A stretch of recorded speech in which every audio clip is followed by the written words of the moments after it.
ایک یتیم لڑکی تھی، نام سعدیہ۔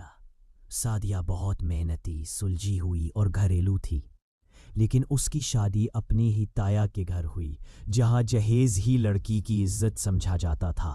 شادی کے وقت سعدیہ کے گھر والوں نے جو بھی جہیز دیا وہ بس ایک رکشہ میں ہی سما گیا تھا۔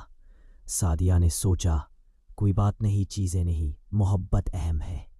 لیکن سسرال والوں کا نظریہ مختلف تھا۔ چند ہی دنوں میں طعنے شروع ہو گئے، بس یہ ایک رکشہ جہیز ہی لائی ہو، تمہارے گھر والوں نے ہماری عزت کی دھجیاں اڑا دی۔ شوہر بھی بدلنے لگا، ہر روز نئی بات، نیا الزام، نئی شرمندگی۔ سعدیہ خاموش رہتی، سوچتی شاید وقت کے ساتھ سب ٹھیک ہو جائے گا، مگر ایسا نہ ہوا۔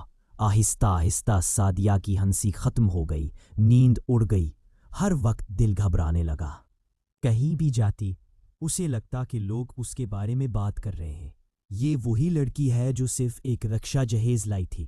سسرال والوں کی مسلسل بے عزتی اور شوہر کے جملوں میں اس کے دل میں ایک کانٹا بٹھا دیا۔